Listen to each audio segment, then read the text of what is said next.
And we're back. Welcome to No Direction, the Pathfinder news, reviews, and interviews podcast. I'm one of your hosts, Jefferson J. Thacker, also known as Parent. I'm joined by a guest co-host this week, John Godek. Hey, John. Hey, glad to be here. Yeah, John Godek, if you do not know, is one of the hosts of becoming about half the shows on the network. Recent isn't even applied here. You've been with us quite a while, John, and if you've Intrepid Adventurers, as well as Digital Divination and some other shows, John, you have come in roaring onto the network, and we will have you here for the first time as one of our hosts on No Direction. But he is not alone. We're also joined by our very special Paizo guest, Linda Zays Palmer. Hi, everybody. And Thanks for having me on. And Alex Bedell. Hello, hi. Thank you. And we want to also remind you all that we're recording this episode live in front of a Twitch audience. So if you have any questions for our guests, Linda, Alex, our special host, John, or myself, do go ahead and type them. We'll be gathering them up throughout the show in order to direct them to the chatters here. So let's start off with Linda first. Could you go ahead and tell everybody what it is you do for Paizo? Yeah, so I am the managing developer for Organized Play. That means that I manage the developers who produce the Organized Play scenarios. So Starfinder Society, Pathfinder Society, and Pathfinder Adventure Card Society. So I'm really on that production side of the adventures themselves. And Alex, what is it you do for Paizo? So many things. I wear several hats. I am Paizo's Organized Play Associate, and I have been for the past year. I'm not currently wearing a hat. No, I'm inside. Which means that I assist in the operations side of Organized Play. So that's helping out our volunteers, getting them everything they need, uploading our scenarios, making sure that they're running on time, and all of the other kind of little ancillary parts of the program is a lot of what I'm doing in my day-to-day. So you're the one that gets me all those lovely PDFs when I need them. Sometimes, yes. Fantastic. All right, Alex, this is your first time on the show, and one of the things we'd like to do with first-time guests is learn about their backstory. Specifically, first, how did you get into gaming, and then how did that lead to you working on Organized Play for Paizo? Yes. So my family was always like a gaming family. We played a lot of board games and card games, a lot of Clue nights growing up. So it was always like instilled in me. I didn't really touch RPGs at all until I was about like 16 or 17 working on camp staff. And one of my coworkers there who was in college at the time was like, hey, I've got D&D books. Let's play D&D. So I did that for a few sessions. It was 4th edition, I think, which I know people have strong opinions on. Do not at me with them. At one point, one of our party members got information by scaring the grass, and I'm still trying to figure out how he did it. But after that, I didn't really do a whole lot with it until someone brought back a Starfinder core rulebook from Gen Con when it was released, and they ran a demo at one of my local board game cafes, and I was just hooked immediately. I was like, this is a great setting, this is a great system, I love this. Got involved with the campaign there. Eventually became a venture agent because I said, hey, there's no Starfinder Society happening here. How do I make that happen? And they said, here, you get responsibility. So, yeah, you know, as you do. So I did that for about 8 months or so, and I happened to be job hunting when the Organized Play Associate position came up, and I was like, I'll apply, why not? The worst they can do is say no.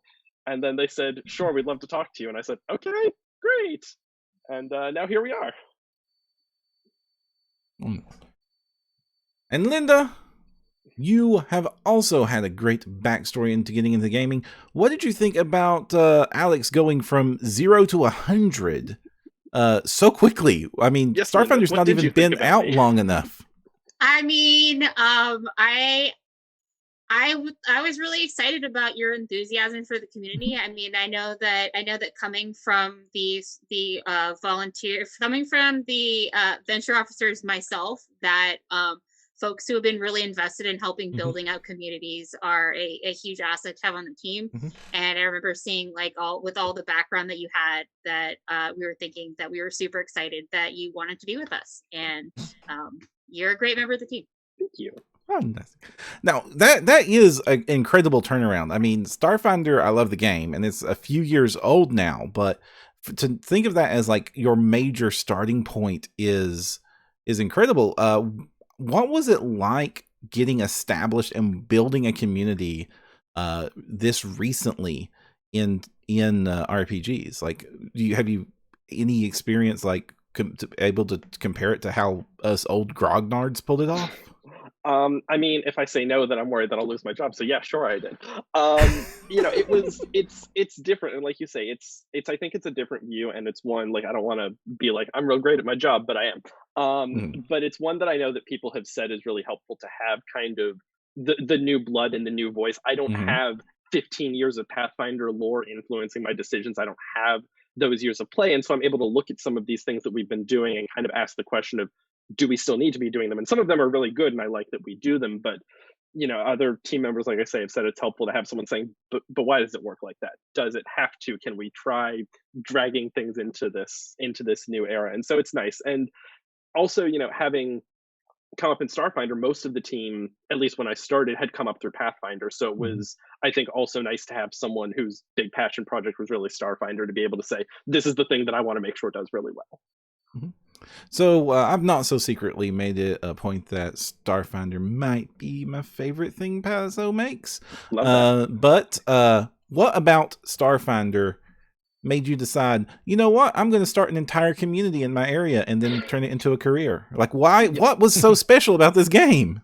I mean, it's really great. Have you played it? If not, you should come to my table sometime. That's a chat, not a you, of course, but also you're welcome. But I think, I'm not I enjoy role playing games for the role playing. Like I'm not a big number cruncher. I've said I will never work like under Linda as like a developer because my brain just doesn't work that way.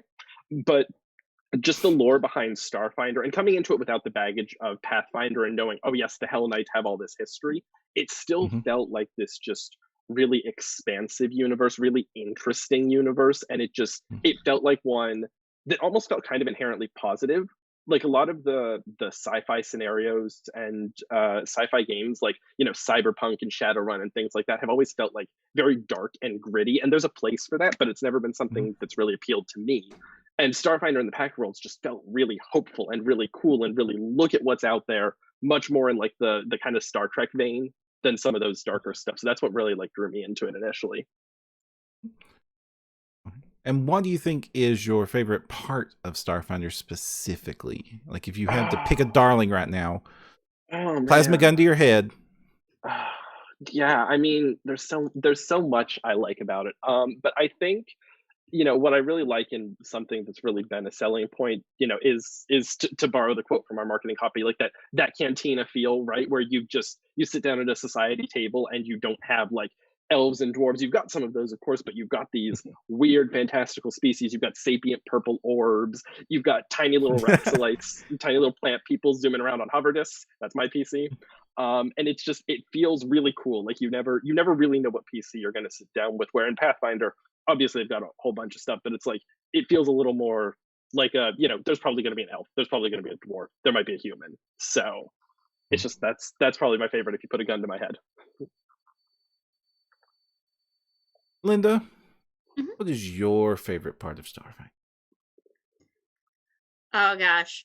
I really like the cantina feel too, but I think that in particularly in seeing the stories that we've done through Starfinder Society, those things that are just really lighthearted and fun, those strawberry machine cakes and things like that, and also the ability to have stories that span planets and that have sort of that greater scope to them.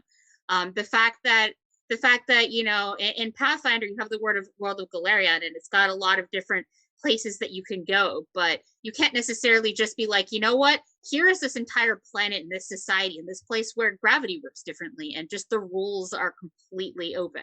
So I'd say that the creative freedom is the most exciting part about it for me. Darn it, I was giving you both an easy access to my favorite part about Starfinder, society. But Oh, we already did an oops. episode about that, which you all should go definitely check out over at our No Direction Beyond the sister show. Yes, But definitely anyway, go watch Jenny's interview from last week. She talks a lot specifically about Starfinder Society, and it's real good. But managing all these organized plays cannot be easy. So, Alex, you've come in swinging. Linda, you've been doing this old hat for a while. What is it like trying to organize the biggest campaign probably currently going in the world? And not just one, like to think 3? It is a lot of it's a lot of time in project management software and talking with a lot of folks about what can go where and what priorities are, what schedules can flex. So I'd say it's a lot about planning, and it's a lot about communication, and it's a lot about sort of staggering that work so that when you've got these big conventions, they don't hit you as oh wait, we forgot about the convention, right? We need to make sure that for a convention, you're planning the years way in advance. The line leads, Jenny and Thirsty for Pathfinder and Starfinder Society, are planning those way in advance, and fortunately we do have the experience of all of these years of the campaign in the past to inform the things that worked really well and the things that didn't really work so well. So I'm happy that we have the team that we do, not just the organized play folks specifically, but also all of the other folks at Paizo who interact with those scenarios.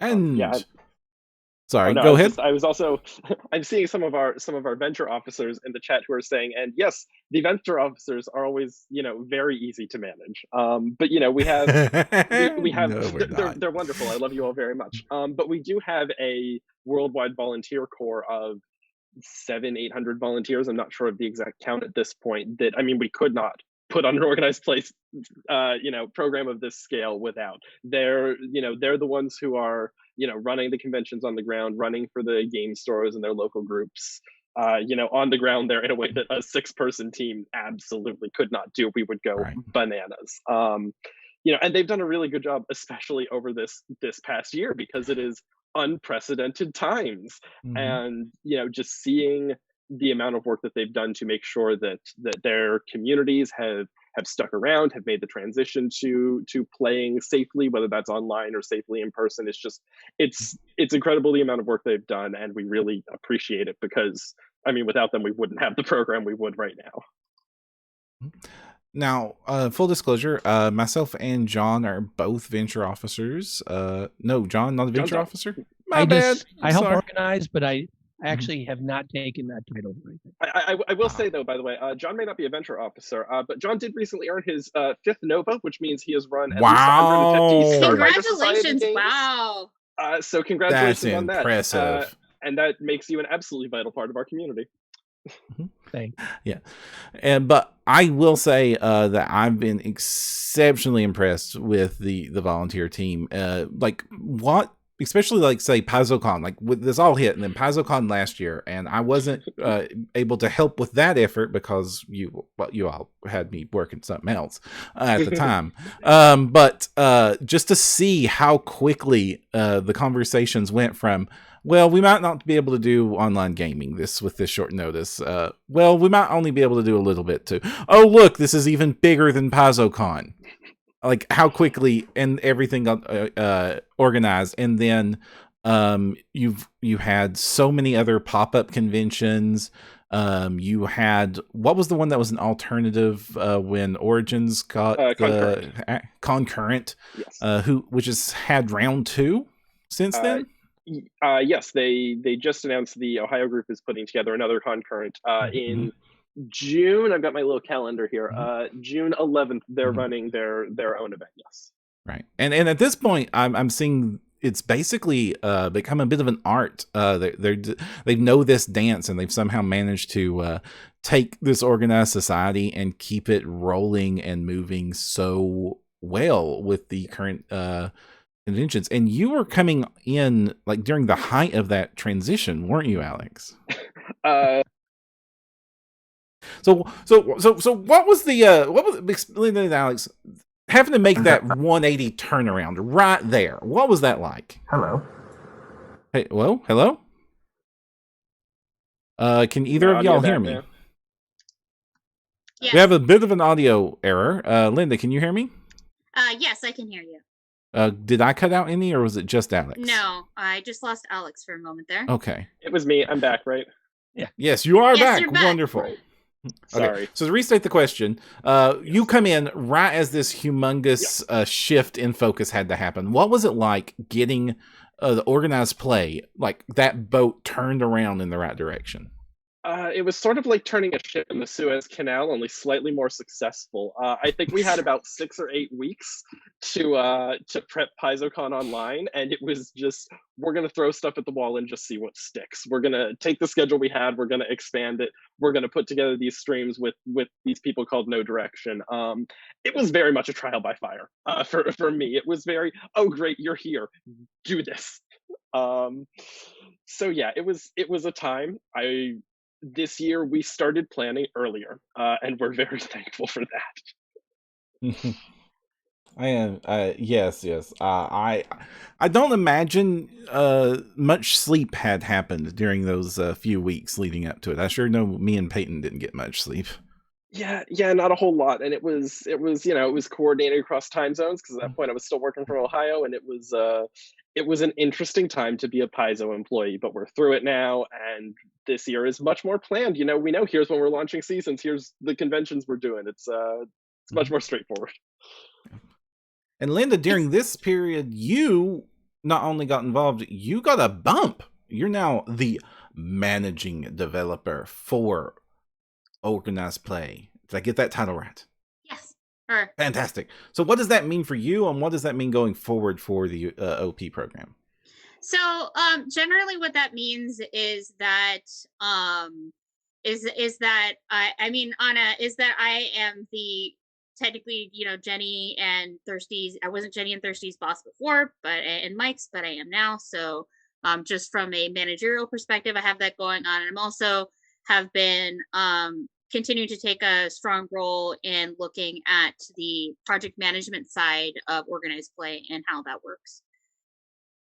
It was actually kind of more of a gradual transition as John was stepping back from his role and then stepping over to Starfinder Society. We're finding our new balance as a team, and particularly also with like having Alex come on board so that we could find a new balance where we could set out our roles a lot better. So that's something that we've been continuing to work on with what is sort of the things that is an operations thing, and what is the thing that is the editorial thing, and how can we get all of our processes moving smoothly. So especially in this pandemic, I'd say communication has been the main aspect of my job.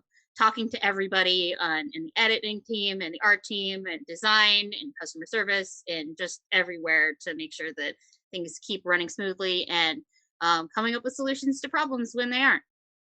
Yep. If my job is wrangling the herd of cats that is volunteers, Linda's job is wrangling the herd of mad skitter goblins that is Paizo staff, and I would not trade with her. Yeah. So on the subject, in chat, Catmail now suggests that you have become the one responsible for Thirsty's tranquilizer darts. That's Linda, right? Because yes. What? Right. Yeah. Okay. Mm-hmm. I can't claim responsibility for the ideas that Thirsty has, but you can blame me for anything that makes it. You can, if you don't like it, you can blame me for letting it get into print. But if you like it, you should give him credit for his ideas. All right, John, you have earned your 5th star in the middle of this. You've been actively playing. What do you think it's been like participating in Organized Play during this interesting time? So just to clarify, I got my 5th Nova, so the stars are for Pathfinder, and I didn't play a lot of 1st edition, but I've actually been able to play an awful lot because of the ability of games online and GM a lot. The last non-pandemic year, I went to 8 conventions, and then during the pandemic year, I did 11 conventions online. So, I've increased my convention take, by 25-30%. And this year with hybrids, I'm not really sure where it's going to go. Well, we've certainly got more conventions lined up for you. I've got a whole calendar for you. So. Right. Indeed. moving on. So we've got some upcoming changes to organized play. First, of course, you have the one that probably John's the most excited about was our last episode. The Data Scourge season was announced. It will be the next season for Starfinder. Yes. And what does this mean for new character options for our Starfinder lovelies? Oh boy, I can talk about this. This is spoiler stuff that some of you have already noticed. So before I talk about the Data Scourge, because that's the whole thing, there is a new Starfinder Society character options page that is live right now at paizo.com/Starfinder Society/character options. It looks and works just like the new one that we built for Pathfinder Society a couple months ago. But it's there, it's live, it's a lot more functional. You can sort of search for specific rules and see if they're sanctioned or not. And if you want some items or some abilities from Alien Archive 4, they're sanctioned. So, if you want some of the nice little stuff in this book here, it's sanctioned now. Go check it out. Nice. Very cool. Very exciting. But yes, as far as the Year of the Data Scourge, Jenny talked a lot about this last week on No Direction Beyond. So like I said, go check out her interview. It's real good. But that is our year 4 of Starfinder Society. We're launching it at PaizoCon online at the end of May. There is a brand new foe that is emerging and scourging the data. There's some excellent art that's going to come out.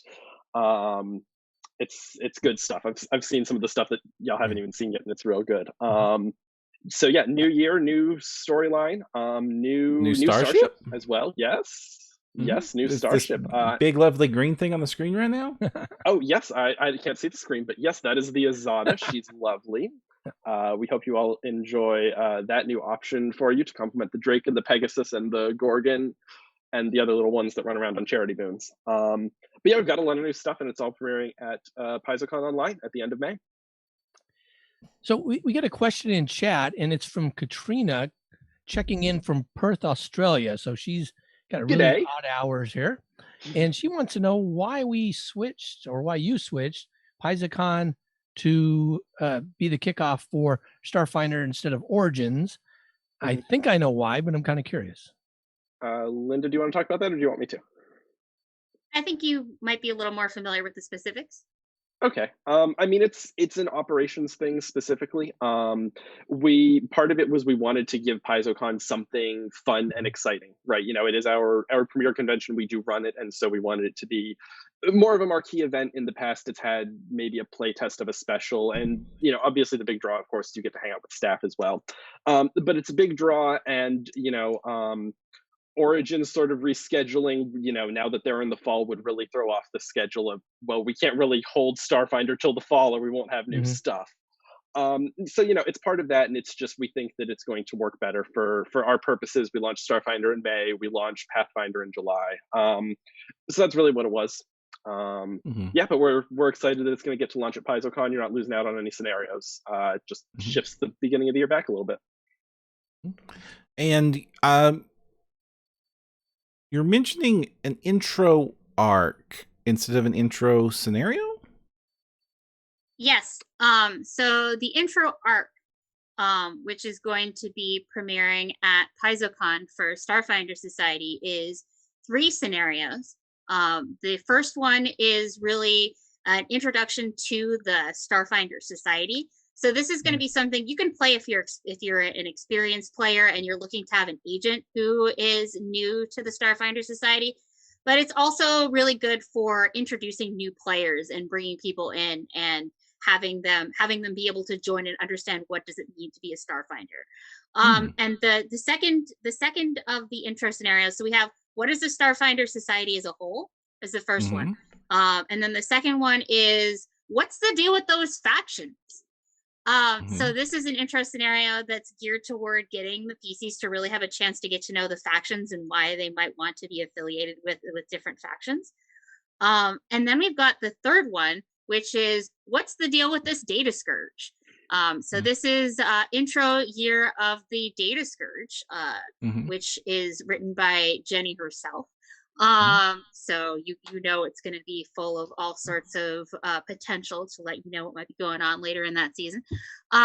So the idea there with that set is to really have a solid, hey, where do I get started if I want to have a really good comprehensive overview of what does it mean to be a Starfinder agent, if I want to know what does it mean to have these factions, if I want to know what's this storyline that's going on, boom, here you go. Scenario 1, 2, 3. You can start off a character and get them to level 2 off of this. And this sounds wonderful for our other show. So what's our Starfinder play? Not Starfinder. What's our Pathfinder players going to get to enjoy? Well, we're doing this for Starfinder Society. We're doing this for Starfinder Society at PaizoCon, and we're going to do the same thing for Pathfinder Society at Gen Con with our what does it mean to be a Pathfinder? Get started with the Pathfinder Society. Awesome new NPC in there. I'm super excited for you all to meet that NPC.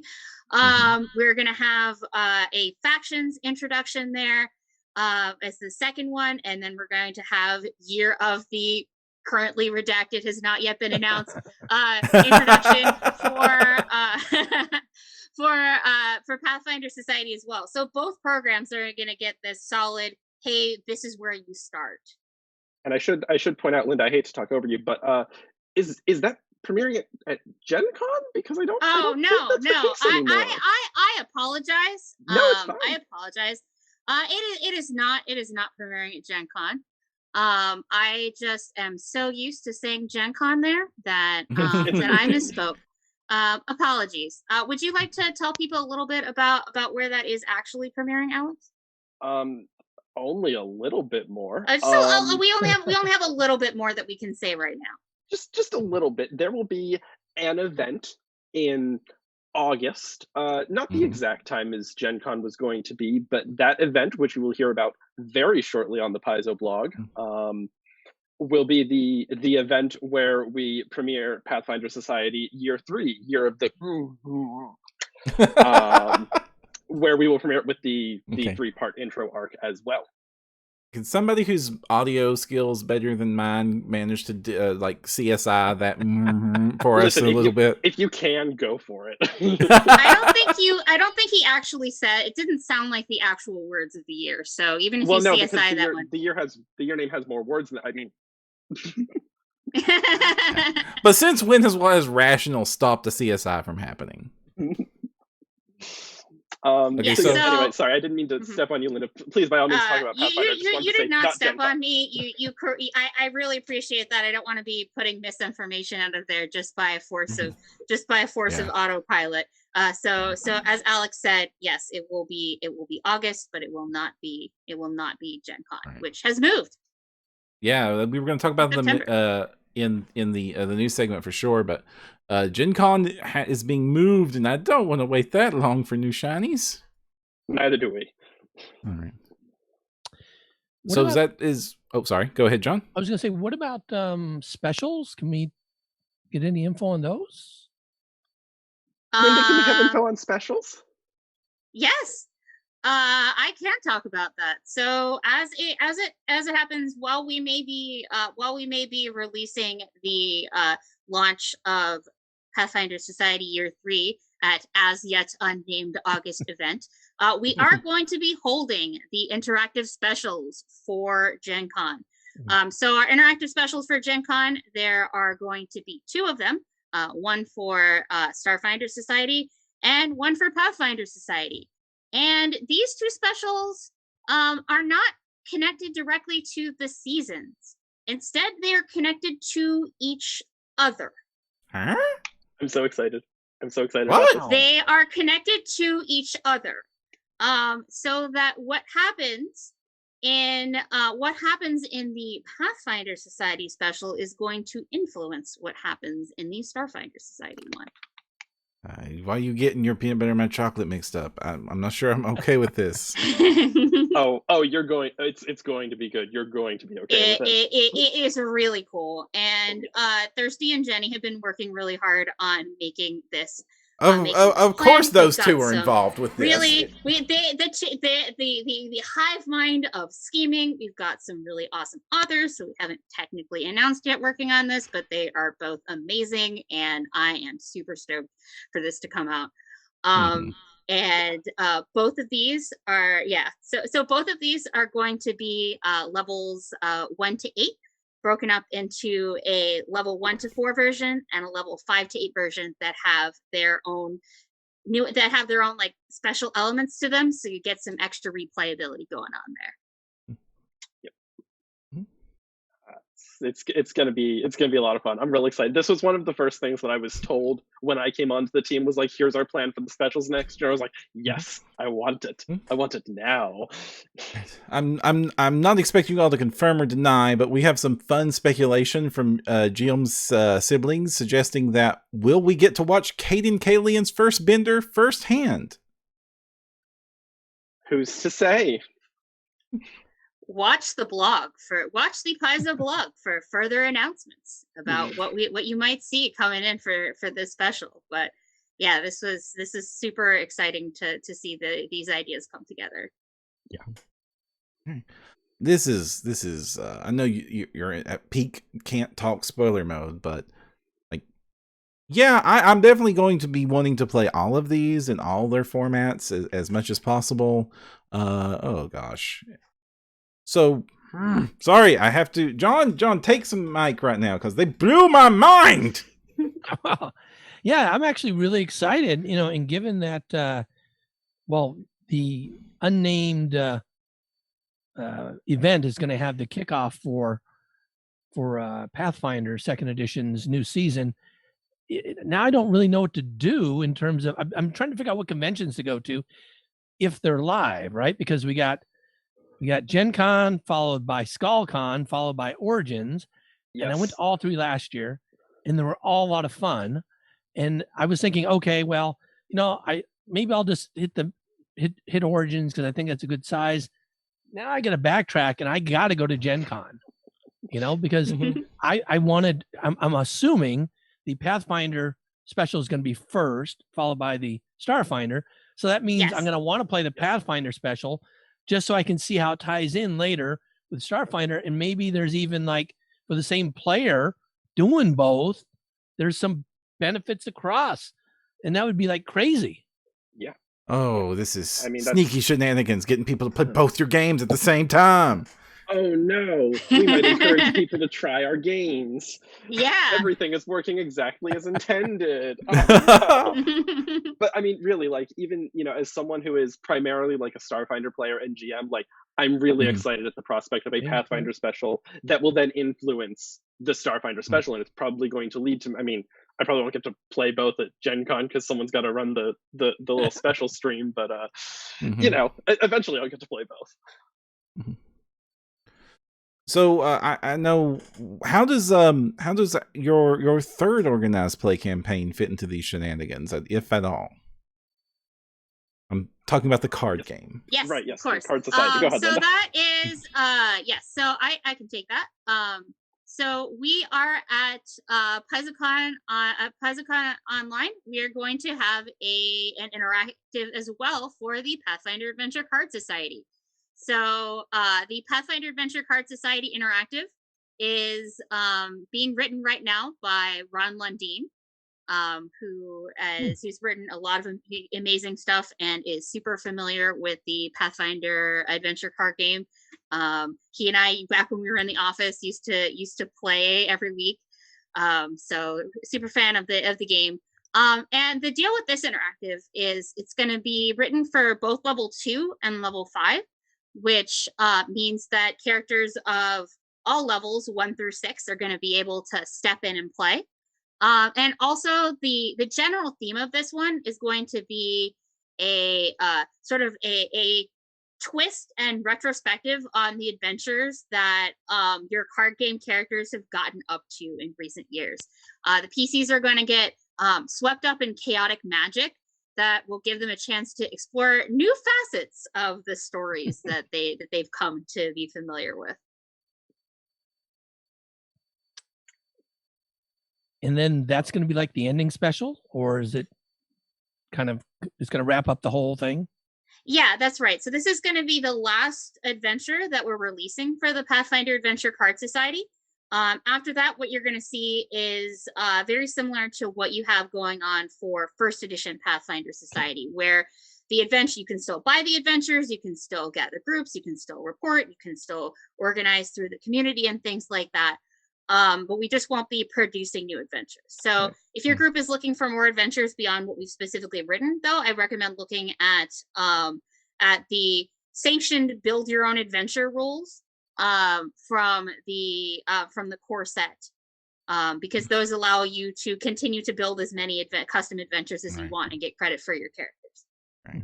I mean, I have to say, I am, of course, always sad. Like, the card game was always a lot of fun for me, and the organized play program, I know it started like not bumpy, but in experimental territory, because it was never part of the plan. Organized, like we interviewed you all back when that was happening, and like organized card game was not part of the plan. The game was never really designed for that, and you somehow managed to make something wonderful with that. And then it started, like, I knew that, like, I had like a little twinkle in my heart when I started noticing that during the big Pathfinder specials, the card game was playing with us in the same adventures, and that was wonderful. And it would be very easy to just let this quietly fade out. So I'm definitely glad that it is getting a big show to conclude it. Yeah, and that's one of the reasons we wanted to make sure that Ron was on that, as someone who's super invested in the game. And you know, it's sad to see the program sort of retire in the way that it is. It's something that I've really enjoyed playing with pretty much since the beginning. But this is sort of the right step forward for us. So I'm really looking forward to the special coming out, though. I know I'm going to want to play it at some point. I probably won't have time at PaizoCon. I'll definitely be there to watch. To shift to something more upbeat that I'm also enjoying, bounties. These are fun. Tell us a little bit, how are the bounties going? So bounties, Pathfinder bounties are technically not an organized play product. They're not like they're not society. They're actually technically not an organized play product. They are Pathfinder bounties, and they don't assume that your PCs are members of the Pathfinder Society. They are level 1 adventures that any character can come in and play. So these adventures are really designed to be introductory adventures, as well as ways to get a character started off, and ways to play in a shorter format that doesn't necessarily tie in as directly to the society. So you don't have to introduce to folks like, here's the society and here's the factions and here's the other things if you've only got like 45 minutes to play. So Mike Kimmel has been the one who, since he's come in, is taking point on that line. This was originally another Michael Sayers idea, but now that he's over on the design team, Mike Kimmel's taking point on that. So there's a lot of real opportunities for real classic adventures, as well as just these fun little spins that you have. So like we've got one coming up. We've got one coming up here that is going to be a fishing tournament, or an alchemist who's just a fishing tournament. You compete in a fishing tournament, or you're a group of caravan guards, and but you're in Ustalov, and there's all sorts of rampaging and dead on the road. So how are you going to deal with that? So there's a lot of potential in these short little adventures. And one of the things I really like about them too is that since they are these shorter little adventures, they're a really great starting point to bring in authors who haven't written adventures for us before, because you don't necessarily want to be like, I'd like to write for Paizo. Here's 10,000 words of adventure. Good luck. It's much easier to be able to say, here's a bite-sized chunk. So that's another thing that's cool about them. Yeah. One of the things that I really like about the bounties, at least I know when I think like James was doing some work on them in that brief period, was that the thing that he was kind of looking at, as I recall, is he was like, how do I take like this typical adventure plot and then kind of turn it on its head and give it a little twist? So it's like, go clean out rats in a basement. Oops, there's actually a bigger monster there, surprise, or things like that. Just kind of taking a little twist on it that's fun, so it's not like a stereotypical, go to the place, do the thing, bring the package back. There's always a little something else there. Yeah, exactly. And that's another thing we look at too for the bounties, is making sure that you don't need to really be familiar with deep Golarian Right. lore to make Mhm. sense of it. Like, you're a caravan guard and you get attacked by zombies. Or, you are, you are preparing for a holiday feast when things go terribly wrong, or stuff like that. Yeah. These ideas that are really easy to quickly convey to folks. French Stitcher in chat is asking, are there currently any plans to make above level 1 bounties? We don't specifically currently have plans for that, but that's not something that we would necessarily rule out. It's something that we can continue to discuss and assess as we receive feedback from the community about what works best for everybody. Okay. What's the role of like the one-shot module? So those, like Sundering Waves was sanctioned right off the bat and kind of encouraged a lot of play, but they're kind of like the bounties though. They're not technically a society thing. Yeah, that's right. They're not society scenarios. The one shot Sundered Waves has like its own pre-generated characters and things like that. So it's another way of expressing sort of that short digital adventure format. And so we've got it sanctioned right away to encourage folks to get credit for their society characters for it, but it doesn't have that sort of society thing where you're sitting down and it's like your character came to this adventure because they are a member of the Pathfinder Society and they're going to be getting a mission briefing from a venture captain and so on and so forth. They come to the adventure for different reasons. And the idea there, I think, on the editorial side was, how do we tell these adventures that we can't tell in society? Sundered Waves, not to spoil too much of it, but the whole plot of that was you're these 4 former members of a pirate crew who have come together for one last job from a message from your captain. We couldn't tell that story in society because you're not all former members of a pirate crew. So it's a different story. We do have a couple new ones coming at PaizoCon though, and those will also be sanctioned for PaizoCon. One Starfinder and one Pathfinder. Watch the blog for more info. Oh. So you have there's already we mentioned some of the upcoming specials. There's of course wrapping up the current season. Do we have any info about how the current season is going to be wrapped up, or when people should be paying attention to get into some games? Are you talking about that from the Starfinder Society perspective, or The Pathfinder Society perspective? The Pathfinder Society perspective. Yes. I don't know if we necessarily have that much to announce there, but we do have let's see. Alex, I'm not quite as familiar with exactly what's been announced in terms of. I mean, so as we've said, the special isn't like a year ender sort of capper to the storyline. Right. It's its own separate thing. So the August is when the new year will launch. So the July scenarios for Pathfinder 223 and 224 will be sort of the conclusion of this year, and I think 224 will be the actual end of the storyline, such as it is for this year. Not that the storyline doesn't continue on into the future, of course, but it will sort of be the end of that particular meta plot of the year of the forest is on fire. What's this year? Corruption's reach. I know it. I promise. Yeah. I just know it's the forest fire imagery, Yeah, no, Corruption's reach. Yeah, we have a 3-part. I guess I can say we do have a 3-part arc that's coming through, starting in May. That is going to be concluding, and that it's going to be in May and June and July. That's going to be concluding out that story and figuring out sort of what happened when something. Closing out that story of what happened when a high-ranking member of the Pathfinder Society had a terrible and mysterious fate. Terrible, horrible, no good, very bad year of the Corruption's reach. Yes. Yes. Yeah. We couldn't call it Corruption's grasp because it sounded too much like Tyrant's grasp. Yes. We wanted to call it Corruption's grasp. We really did, but it was too similar, and we all knew it was. We've got a question from Night Trace asking, will we see any influence from the Rumi Phoenix tournament AP in PFS?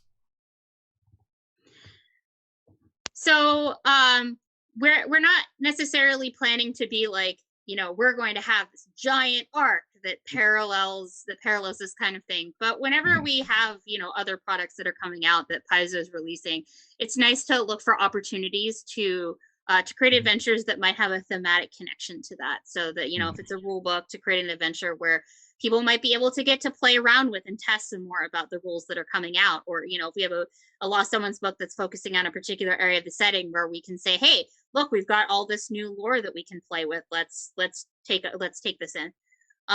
So I can't say anything specific about specific plans, but just in general, when stuff comes out, we're always looking for opportunities to riff off of it. I think with this one in particular, year 3 is not Year of the Ruby Phoenix. We will say that.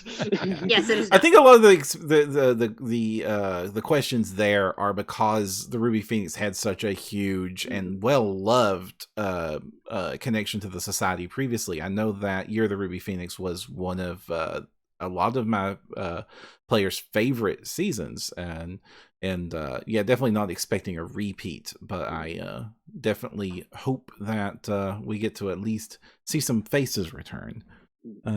We are moving on now. Moving on, John. Anything for our lovely guests? Well, I actually saw something that Tanya posted in response to some questions there, saying that the specials at Gen Con would be released concurrently online and live at the same time. Is that correct? Yes. I would never contradict my boss. So how's that going to work?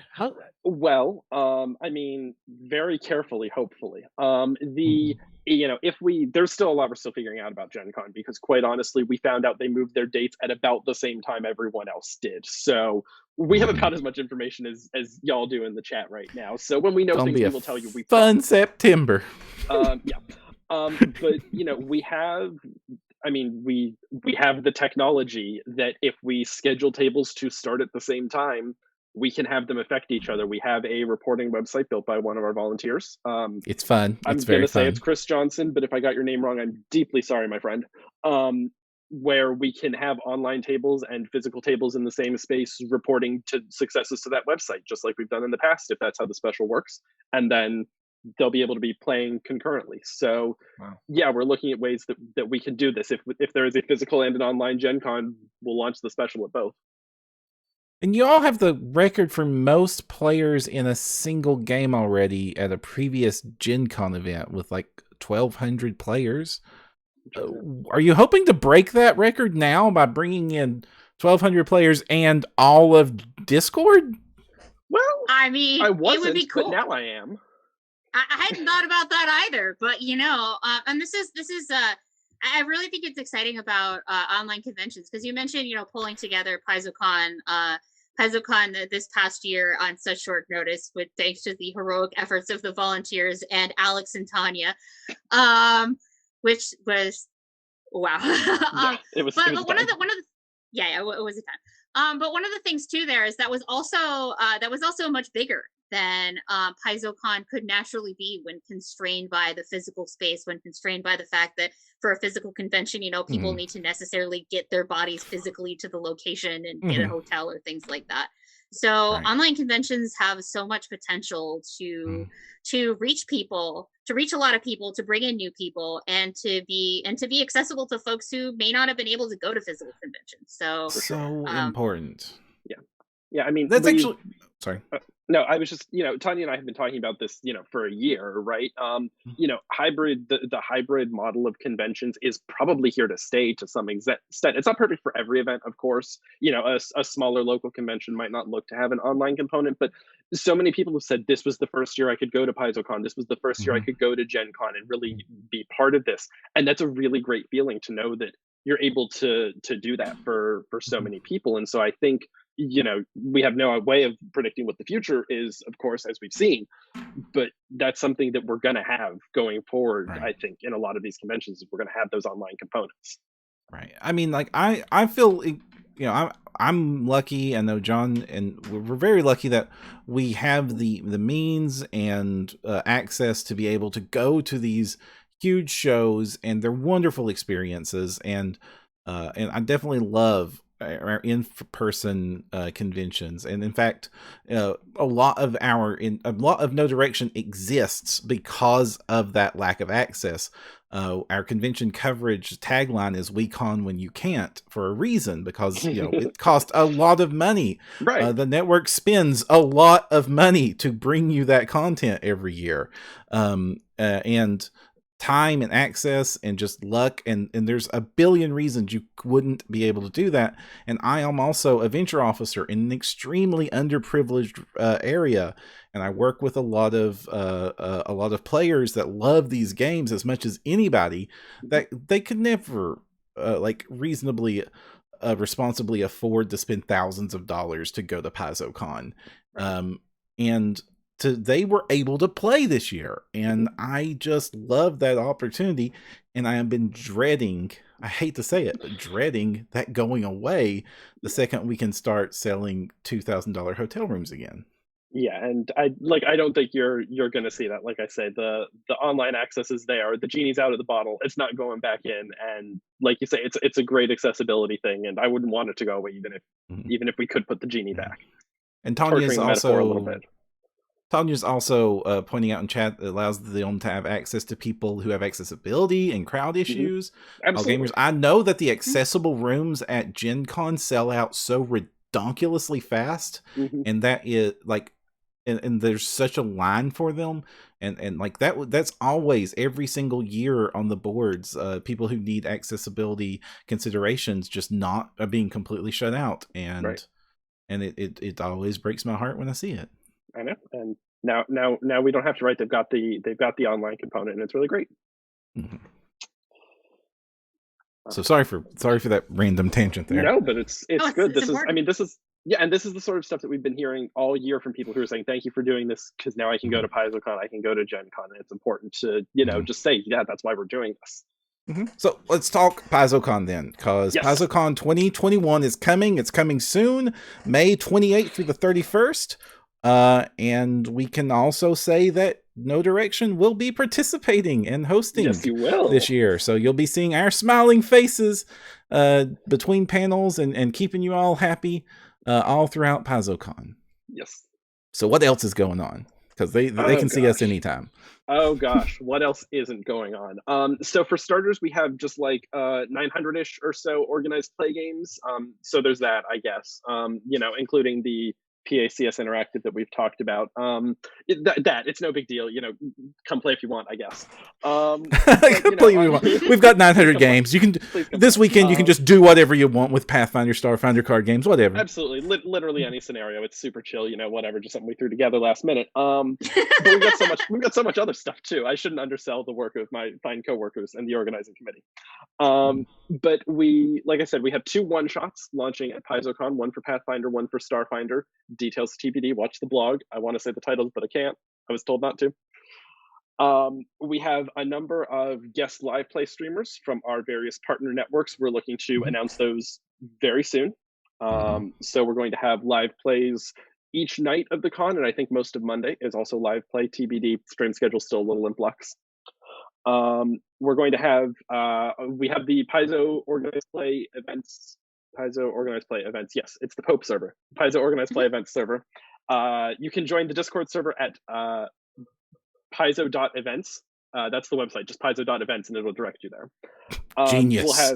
It's brilliant. Yeah, I don't know why we didn't think of this before. That was Tanya's idea. But we'll have Discord channels on there for you to hang out, talk about the game with people, talk about the new books that are coming out, talk about the stuff that we're announcing, because we will have live stream announcements from the Paizo staff of here's some new shiny things coming out. Not saying what we're announcing, obviously, because then I would be announcing it. But yeah, we're gonna have streaming Friday, Saturday, Sunday with the Paizo staffers, talking about all the books, talking about the stuff that's just come out, announcing new stuff. Some panels hosted by some other groups as well on the Discord. And staff hanging out on the Discord as well, hanging out, answering your questions, doing some AMAs, all that kind of stuff. It's gonna be a really great time. Honestly, we're really excited about it. Player signups open. Check's calendar. Player signups open April 1st for everyone. That's not an April Fool's joke. They really do open April 1st. They open I March believe 31st you. for our GMs, anyone who's volunteered to run a game, as well as anyone who is a Warhorn VIP member. And then April 1st for everyone else. The floodgates open. Go grab your tables. Mm-hmm. So, do you need more GMs? Like, usually I hear the desperate plea for more GMs every year. Hey, Ivis is in chat. She can answer that. Northern Dreamers in chat. Do you need more GMs? Let them know in chat. I don't know the answer. That's Ivis is one of our wonderful organizing committee members, along with Mike Bramnick and David Peevers. We love them very much. They're doing a tremendous amount of work to put this thing together for y'all. Right. And if somebody's listening to this, especially those of them listening to us on the podcast stream, who should they poke if they are a GM that would like to volunteer their time? My apologies, it's David Peever, not David Peevers. My apologies, thank you for correcting me. You should email paizoorgplayhq@gmail.com, or like I say, just hop on our Discord server, paizo.events, hop into the PaizoCon channel there. There's answers to all your questions there. Fantastic. Do it. Ivis says we are looking for more GMs, especially Starfinder. So there's your answer. GMing for con groups is some of my favorite GMing. You get to meet so many players, especially so many new and excited players.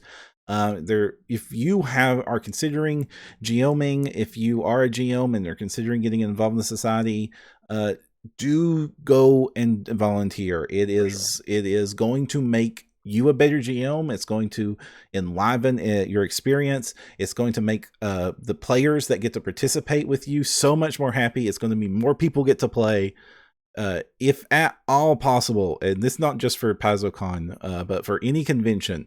If you want to get to play a game and guarantee yourself a seat, go GM. You will thank yourself for it. For sure. Go ahead, John. Yeah, I'd like to put a shout out to Big Norse Wolf as somebody who helps a lot of GMs get on to Roll20. He constantly he's offering in the chat, anybody that needs help setting up tables and things. He'll also be on the Org Play Discord, and all the time he's helped me out with a bunch of my tables. Anybody, he can give you a quick and dirty. Players that need characters converted over to Roll20 from their normal pencil and paper, he'll help you do that as well. Yeah, and I will say, in my personal experience, my first exposure to Starfinder Society was I played a game, and then I said to a local con, "Hey, I want to run a table," and they said, "Cool, here's a level 5 to 8 scenario," and I said, "Yep, I can do that." And now here I am. So I'm not saying there's a correlation, but volunteering for GMing is great. Is my point. Yeah, it's a good time. We have a question in chat from WeJ the Learner, which is, will Starfinder shift to ACP at PaizoCon or after Gen Con? I know it was mentioned as forthcoming, but just curious. Watch the blog for more information is what I have to say. Yes. We are, to peel back the curtain a little bit, there are certain, as everyone knows, our website has a couple of bugs in it. There were a few things that Tanya and I sort of flagged as we would really like these to be fixed before we can move Starfinder to ACP. These are the real problems. Most of those tech is about to roll out. So if those get rolled out in a timely manner, that's when we will make the jump. But there's just a couple things we wanted to fix first to make sure that everything's okie dokie. And for our listeners who may not be familiar with the intricacies of organized play, what is ACP? What is ACP? ACP is short for achievement points. Right now in Pathfinder 2nd edition, for every game that you play or GM, you earn ACP achievement points, which you can then use to buy boons on our online store, which are for things like unlocking uncommon ancestries or rare ancestries, unlocking uncommon weapons, spells, all that kind of stuff. It's sort of replacing the paper boons that we've given out at conventions, which was not super equitable because, like you say, if you couldn't go to PaizoCon or Gen Con, you couldn't get the shiny boons. So this makes it easier for everyone to get it. We're transitioning Starfinder to a similar system where you will be able to buy similar boons. TBD what, but they're fun. How's that going to work? Like, I have like 1 million paper boons. So do I just get rid of those, or those are like grandfathered in and then I'm accruing towards new boons then? You see, I have a shredder back there. That's where I'm putting all your. No, we'll have more information on this in an upcoming vlog. But we're not just going to make you shred all your old boons now. Yeah. Cool. Yeah, and there's also this will also solve a problem that was becoming a problem where I don't know if you're even going to be able to comment on it, but definitely in the community we noticed that there were like people selling counterfeit Pathfinder boons, and that was real scummy. And I guess that won't be happening under this new system. What a delightful byproduct of the system. Yeah. Who never knew that there would be skitter scalpers? All right. I just saw someone ask about skitter goblins, which I believe means they will be sanctioned September of 2024. I think that's where we're at. Every time someone asks, I push it back a month. Speaking of skitter goblins, I mean, John's got the skitter goblin shirt right there. Oh, that's true. Jealous. Yeah. Super jealous of that shirt. Are we going to get new T-shirts? Like, it's been a couple years, right, since the last one. Eventually. That's been like it's been a to-do list on Tanya's and my like shared to-do list for like 8 months now. But as we're not in physical space, it hasn't been as big a concern. Yeah. But we are looking at new T-shirts. All right. So we've already talked about the upcoming unnamed event, or the event that shall not be named. We've got what's up with actual Gen Con then? Like, now that we have a Gen Con, anything to talk about there? Have you heard about our linked specials? They're real great. Yeah. That's gonna be our that's the big one. That's the big thing for Gen Con, and of course you'll have the chance to play some more new scenarios that come out. But with the moving in the schedule. Yeah, it'll have new scenarios. It'll have the new the new Pathfinder and Starfinder scenarios. So that's as normal. But yeah, like I said, as more information comes out about that, we will let people know how they can get involved. Mm-hmm. All right. We have a question here that actually is really pertinent. French Stitcher is asking, why don't Chronicles have a spot for GM signatures anymore? That was one of those things that as we're focusing a lot on the transition into the digital space and things like that, we had a lot of thoughts on what are the aspects of the Chronicle sheet that are really critical to in order to keep things moving. And so we spent a lot of time talking about that. It's like, what are the most important things? What's a distractor? What's gonna make this potentially feel more intimidating to folks who are coming there in the first place? And the GM signature is definitely one of those things where it's like, well, then you have to like, it's more awkward to handle in sort of that virtual space. And it's like, well, if people are going to scam Chronicle sheets, they can scan. They can kind of scam Chronicle sheets, right? Like the signature is not going to be the thing that necessarily makes the difference. It totally protects your credit cards too. Right. Yeah. It's sort of like the airport security. It's like it's there, but is it doing a lot? Yeah. Who's to say? It's like the GM number is really what makes it possible to look up things in the system if there's like anything that goes on with any like reporting issue with the game or something like that. So it's making things easier for folks. That's why we try to simplify that down a bit. Yeah. I mean, like I will miss it, but only because I went and got a really cool stamp made.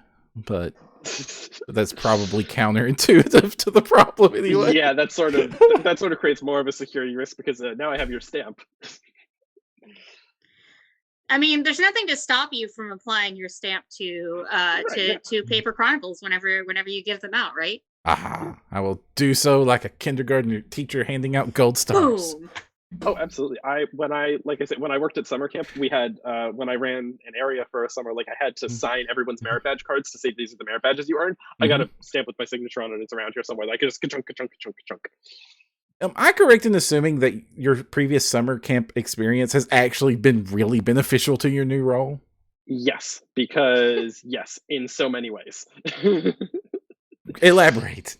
Elaborate. Oh gosh. Well, I mean, I was at Boy Scout summer camp, so I was teaching like middle school age students, and that's like a pretty good analog for players. I love you all very much. I have been there myself. It taught me how to survive in an environment where you don't have all the comforts of home, e.g. cons or such. And it also taught me how to start a fire, which hasn't come in useful yet, but like it's only a matter of time. I mean, with the forums and the trolls, that's a survival skill. You're more on the opposite side of that, Alex. You tend to be the one who calmly comes in and puts out the fire rather than the one who starts things. I sort of view it as like building up fire karma. I'm putting out the fires now, so later I can like start a real big bonfire and just roast marshmallows on it. I'm not going to burn anything down. I just want s'mores. That's all I want, really, is s'mores. S'mores are good. So, you know, All we right, talked about. okay, go ahead, John. Talked about the big conventions. Are there some more medium-sized ones that we'll see organized play staff involved with down the road? Thinking like SkullCon is kind of a neat one that had Thirsty would go to because it's relatively close, but there are other ones. Now that things are hopefully opening up, are we going to see staff traveling again? I think that's something to be decided later, actually. Yeah, that's something not to be. Yeah, that's a lot of things. This is really not the venue for that question. Okay. Yeah, no, but I will say, you know, these conventions that are happening between sort of like now and Gen Con, these mostly online conventions, like I'm at a few of them. Like we do have sort of more capacity than we've had to travel to like online conventions. As far as what things will look like once it's safe to do so, once we all have vaccines, you know, we'll figure that out when we get there, one step at a time. But we definitely do miss coming out to see people. Yeah, this whole pandemic period has definitely been a time of, you know, not necessarily being able to make plans out to quite as long of a range because we know that things are going to come up and we're going to need to adapt. But it's, but fortunately, we have an awesome and adaptable community that's been along with us for the ride. So. All right, so we are coming up on time.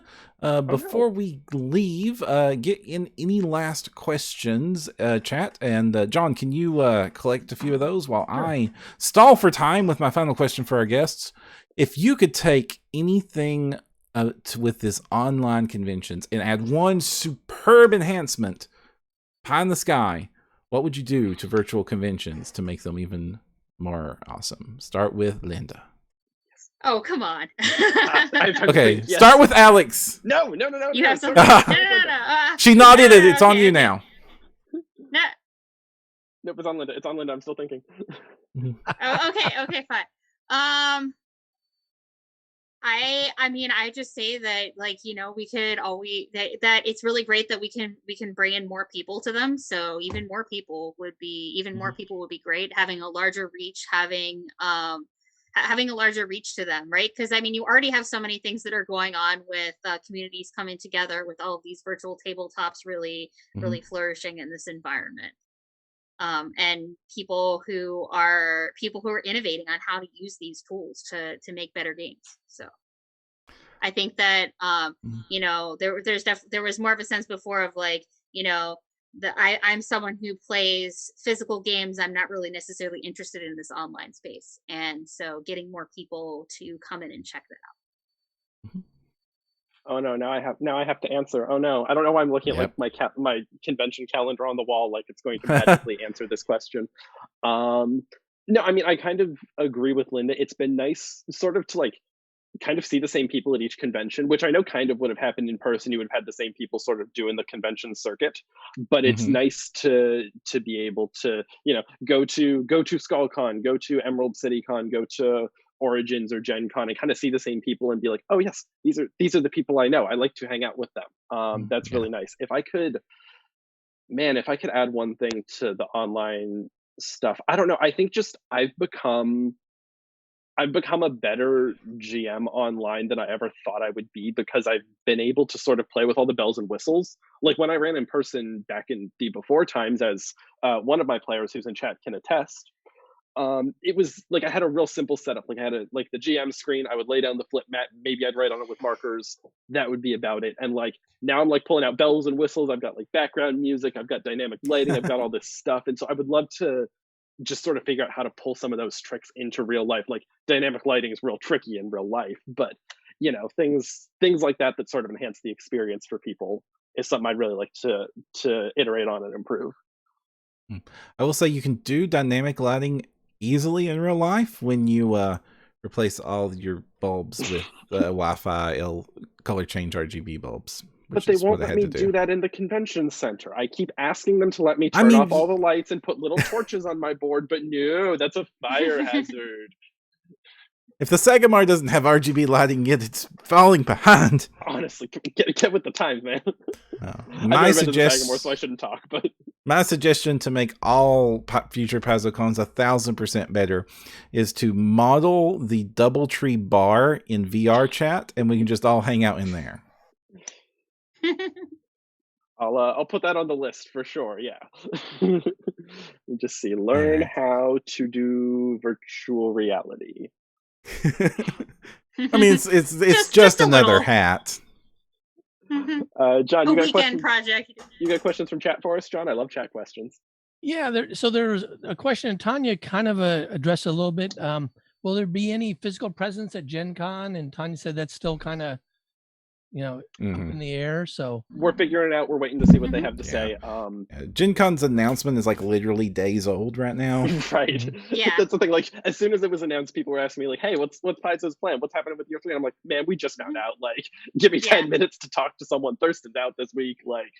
Yeah. And even if we get a point where we're like, we think that such and such is likely, we don't want to say something and have that be like, Paizo said this is what they're going to do until the plan is completely locked. Yeah. No, that makes sense. Mass Penguin asks, why is the Assault Laser Dragon the best dragon? I think that's very pertinent. I mean, it says laser. I don't understand. Like, that's just top tier. Like, makes sense. French Stitcher wants to know if Linda will ever come to HalCon in Halifax with Mark. If we're gonna come back there, I mean, I would love to. It was awesome. But we don't have anything we can say right now about specific upcoming travel plans. Of course. Boy, do we wish we could. Will there be more 5-date repeatables in Starfinder Society? I don't think. I don't think I specifically have anything to say on that. Okay. There will be more Starfinder Society. We promise. There will be more Starfinder Society for sure. Yeah. Sure. Trying to see. Those are the ones I picked out really quick. See if anybody else has asked. Someone has encouraged me to stop asking for permission, and I don't know what that's exactly in reference to, but I'm taking that advice and running with it. Excellent. Yeah, right. I see that. Are we okay? It looks like we need to move on to the wrapping up and shout out. So before we go, are there anything that you two would like to draw some attention to? Anything you'd like to shout out or need to point large flashing internet arrows to? Linda. All right. I am on a Twitch stream twice a week with Mark Seifter. Called Arcane Mark. So if you want to watch us there on Tuesday nights and Saturday mornings, you can find us at twitch.tv/arcanemark. And Alex. Yeah, I'm checking our little document of spoilers here to make sure we said all the spoilers we wanted to say. Oh, indeed. Yes, and I think we did. I think we did. We're pretty good there. As far as things to put flashing arrows to, the Paizo blog is going to be real lit in the next week or so. We've got some exciting news coming, not just from OP, but from the rest of the staff as well. So keep an eye on it for the next week or so. There's my doing my good employee job there done. If you want to follow me, you can follow me on Twitter at Alex Spidel. It's not like super RPG heavy, but like, I don't know, if you want to follow me, I guess you can do that. Let's see. Come to PaizoCon. PaizoCon player signups open next week. Please come to PaizoCon. It's going to be a real good time. Indeed. Go to PaizoCon. Sign up. It's going to be a great time. I'll see you all there. We'll be there. We've lost Alex's audio. Paizo.org play on Twitter. Whoops. Okay. Hello. Yep. We lost you for a moment there. All right, Linda, thank you. Alex, thank you so much for coming on the show. Everyone, do hang around. Me and John will be right back to banter a bit and talk about recent news right after this.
Pathfinder news. Pathfinder news. Pathfinder news. Pathfinder news. And we're back. Welcome to the newsy bantery segment of No Direction, where we're just going to talk about what's going on and what we think about it, as well as whatever we really want to talk about, because, oh my gosh, I've been taking a vacation from the network, so I am way out of the loop for the past month. John, please save me. Please tell me what happened this month. Where am I? What year is it? This month on the network, or this month in the news? I mean, there's a lot in the community. Like, come on, help catch me up here, John. Well, did you see any of Jenny's talk last week? That's vacation from network means okay, yeah. Vacation from network. She talked about all things Starfinder, right? Which is good news. Data Scourge, and unfortunately, I was only live for about a half hour, but they seemed to answer every single question I posted in chat, which was really nice. But it's pretty exciting. They have new storylines coming out, and some more high level scenarios for them. So some more 11 to 14s, which I'm pretty excited about, because I have a bunch of high level characters that are just kind of sitting around right now. I'm trying to think what happened besides that on the network. I mean, I have all my stuff, but that's keeping me awful busy compared to everybody else. I mean, to pay attention to everybody else and what they're doing. Where'd you do for vacation, though? I mostly hermited, painted another 80 some miniatures, watched a lot of TV, and just, we've got a big big effort coming up here with PaizoCon, and we just came down off a big effort. So me and Ryan just needed a break, and so I basically tried to do everything not Pathfinder, so that my Pathfinder juices would be fresh and ready to go right before we dove straight into convention season again. I did see one bit of news that had me very happy, which was a new crew, Digital Dragon Studios. You've seen this crew? Is that the one doing the new Twitch thing? This is the one doing the new app, the Pathfinder 2e combat tracker app. Oh yeah, I saw that. And it's friend of the network, BJ Hensley is part of this effort, and it looks a whole lot like the actual combat pad. I'm going to pull up the page for it here, if the button works and I don't screw everything up. And you can see it's got it has like the little slidey tabs that just looks just like the combat tracker pad. And I know that all at my local society, they love the combat pad. They love them. They use them like crazy. I can't stand it because I keep dropping the magnets. I keep losing it. It's all right here, and my players can't see it. But this kind of solves a little bit of that problem, where people can, other players can sync their phones up to it, so you all have the same initiative in front of you, and that basically solves the one big problem that I had with the combat pad, which was the combat pad is great if I could. I keep hitting all the buttons, but the 2-head version on their screen. There we go. Is great if I had it a billion times like a whiteboard. And this sort of seems to solve the problems. I wonder if I could put it on that big TV I'm going to put in here. So the players can sync it to their own phones, though. I didn't realize that part of it. I thought it just duplicated the combat tracker basically on your own phone. Well, I mean, you don't want to, if you have all this technology, it would have been a cool little dinky toy if that's all it did. But come on, I'm glad that they've got you make a room, the GM makes a room, and then they log in, and then the players can log into that room so that the GM can manage it in front of them, move them around. It's a really cool toy, and when I'm back to doing in-person gaming again, that is going to definitely be a toy we give a shot to. I usually don't like a lot of technology at my table, but at this point I've already had to give up the fight with the cell phones because everybody's using character apps and stuff now to keep track of their characters. And as much as I like my gaming to be like my tabletop gaming to be like the one bastion in my life that isn't completely plugged into everything electronic, they like their character. They like Path Builder too much. I can't blame them for liking Path Builder. So, yeah, well, so I allow cell phones now, and I used to ban them. You know, if we're talking tools, I just got something this month I'm really excited about. I don't know if you guys have seen this. It's the level up table. Oh, level up, yes. Yeah, from the Kickstarter. Mm-hmm. Yeah, I'm really excited. I got the I think it's the skirmish. It's the 3x4. 3 feet by 4 feet. Yeah. So it's a little bit bigger than a standard map, battle map. Mm-hmm. But I'm really looking forward to playing with other people just so I can try that out. I know, right? I mean, that's why this it's kind of like my big motivation here is like I had the year of like paint all the minis and get all my skills leveled up, but now I kind of want to use it. And the level up thing you've got behind you, I have the old thing that kind of inspired that. What the world Crystal Cast made it, the battle, I forget what it was called, but it's like an unfolding table with these rickety legs, and I love it to death, but it cost a fortune, and you so much as breathe on it and Mountain Dew goes spilling everywhere. The Mountain Dew could be in the fridge, and it wouldn't matter. It would spill all over every one of our character sheets the second somebody nudged it. And it was still so valuable to have that elevated space for the maps. Mm-hmm. So much so that it's a mess right there. Or I would show it on camera. So much so that after seeing that Kickstarter and missing it, I went out to Lowe's and built my own out of hardwood and sanding and screw on things and sort of do what I usually do, where I take the idea to 11. But if you do not have an elevated map in a physical place, it makes the game so much better. Mm-hmm. Yeah, how do you bring that thing when you go to like game stores and conventions? It folds. Really? Like mine. Yeah. No, I can't actually. Yeah, no, it's okay. I'm just curious. That's wild. It's like way back there in the corner. That's the portable one. That's the portable one. And it's 4 foot square, and it folds. And I even made like these twisted rope handles that I dyed black, and it does carry. Wow. It carries kind of heavy. It probably weighs about 20 pounds. But it does carry. And then I have one that I built recently for my table that's going to stay here. Like this isn't the travel one. And it is 4 2x4 panels that I have padded and wrapped in faux leather. So they're nice and soft and cushy. And they have screw-in mounting brackets for screw-in legs. Mm-hmm. And I have a selection of legs at different heights. So at like the usual ones I use are 4-inch legs, which is, about, you can slide your character sheets and your books and your minis under it when they need to be out of the way, and then like pull them up and onto the table when you need to use them.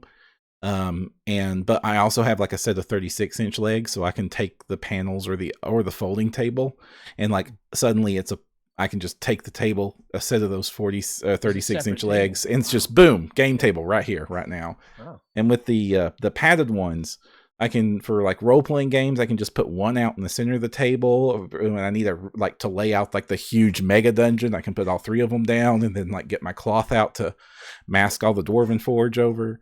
Or like when it's war game time, I can like get everything out, and like suddenly I have like 36 square feet of gaming space if I need it.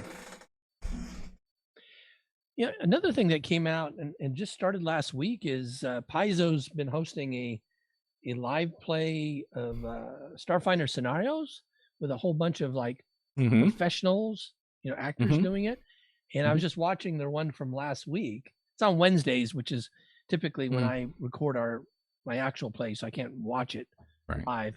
But all the players are all dressed up and everything, and very professional.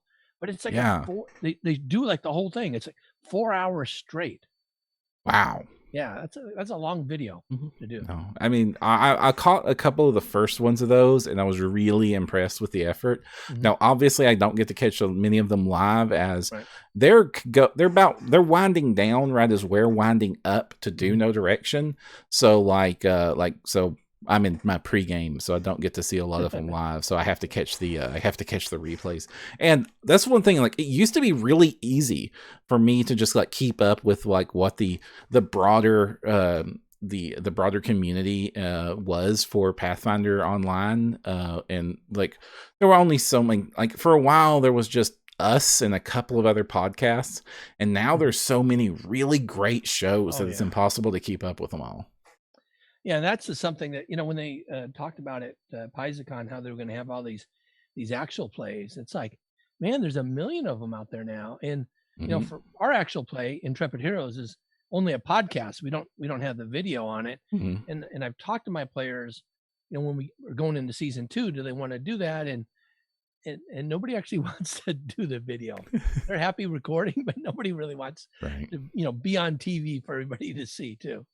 Yeah, it definitely adds a little bit of stressors. I know, like since we started doing video for No Direction, just for our talk shows, that was intimidating. And then of course, Adventurous started full video the whole way, and that has always been fun. But yeah, the crews that getting the professional actors and the comedians in and doing the full makeup and getting all the props and stuff, making it a full on production, that's impressive. That's something to see.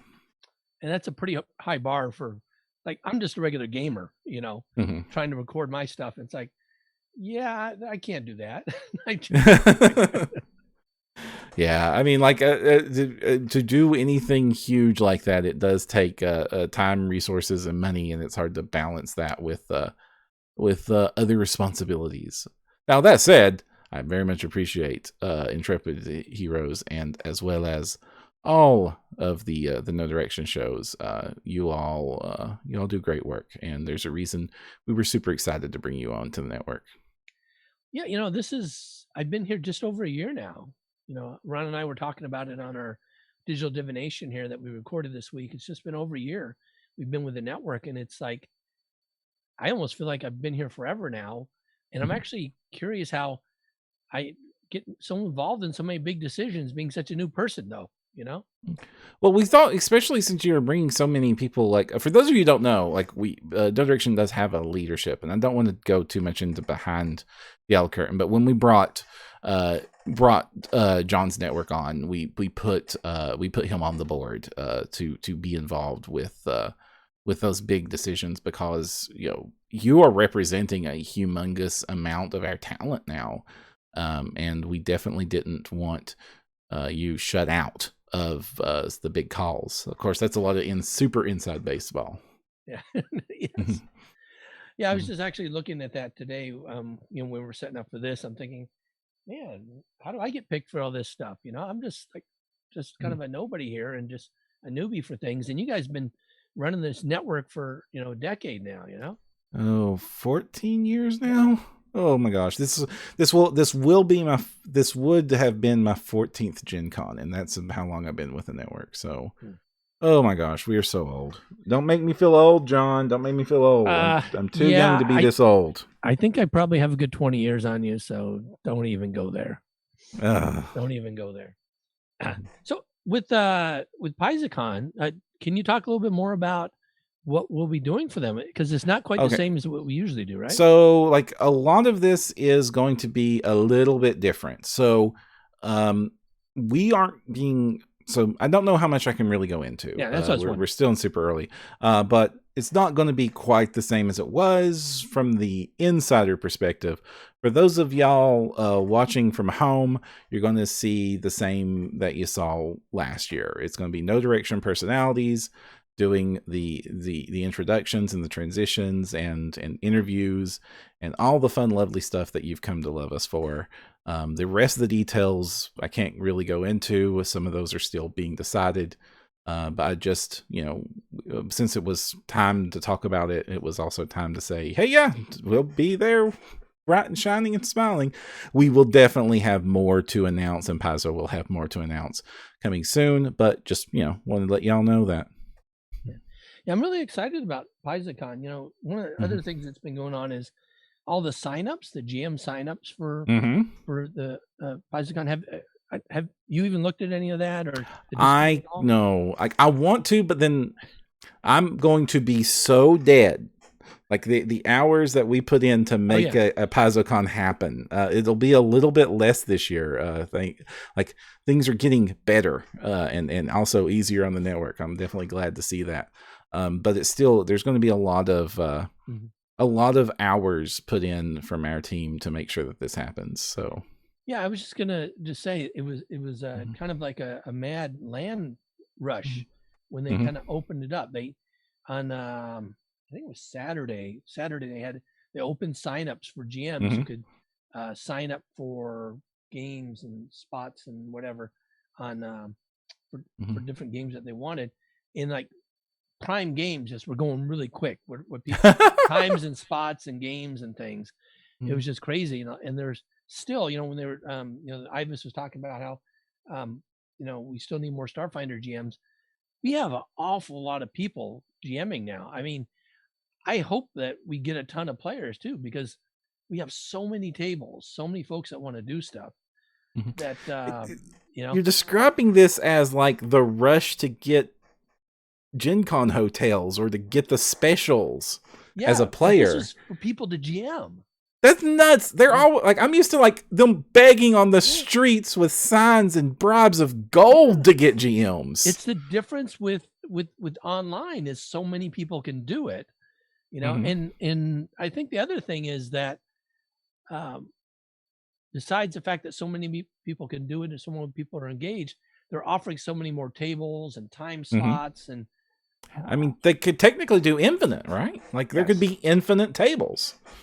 And I don't think they're going that far, but I will say I was very fortunate in that I got my top 4 choices only because I had 2 browsers going at the same time. You reminded me of my Perl scripts I used to do to snag the good hotels. And so I'm actually they mentioned that they're kicking off Starfinder.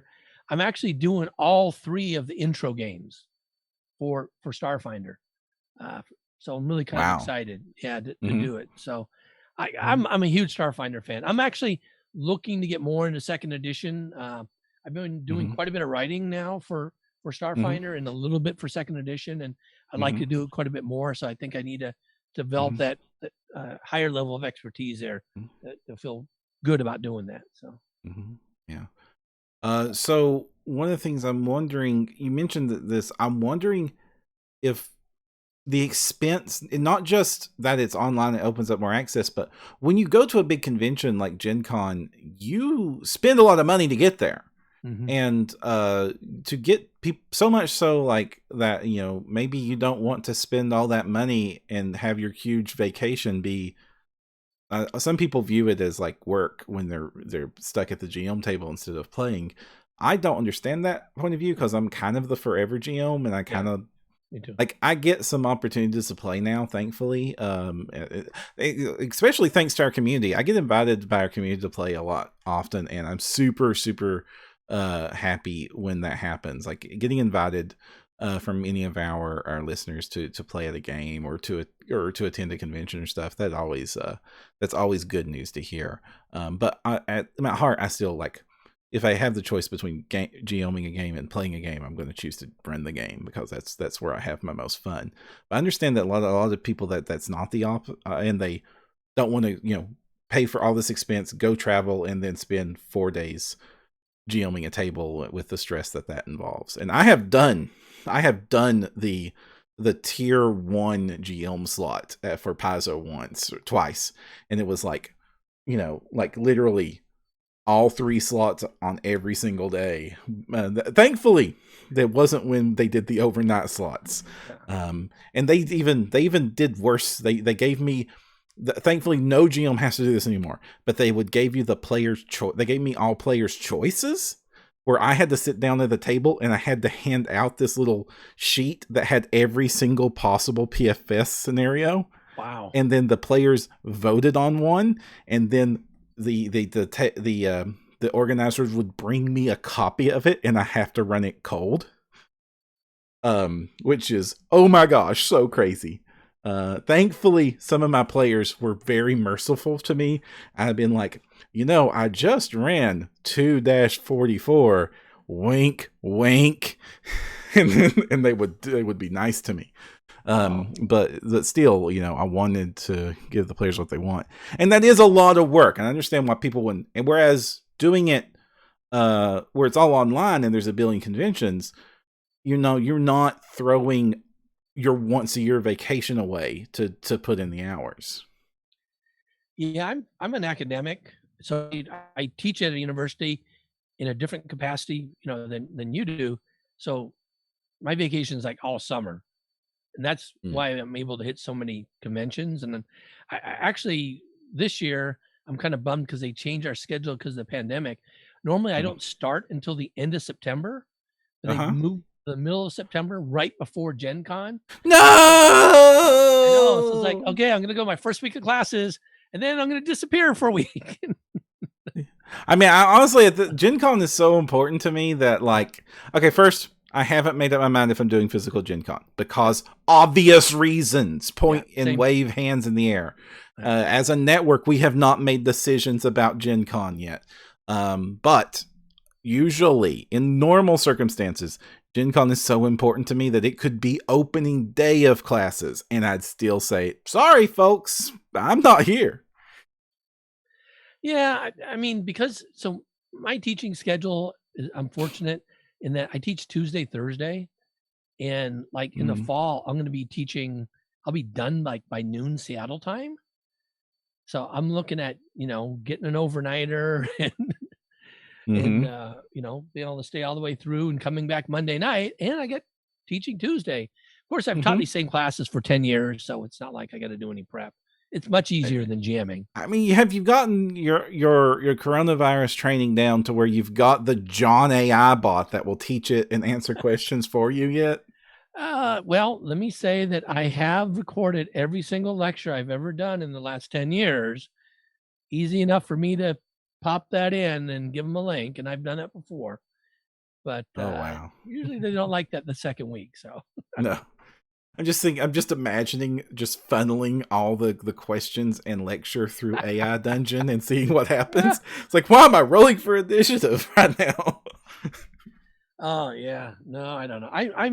I'm really excited that they're doing the hybrid because I really thought I was going to have to go to Gen Con, and now it's like, well, because my situation is, as you may know, and some of the folks probably know because I talk about this all the time.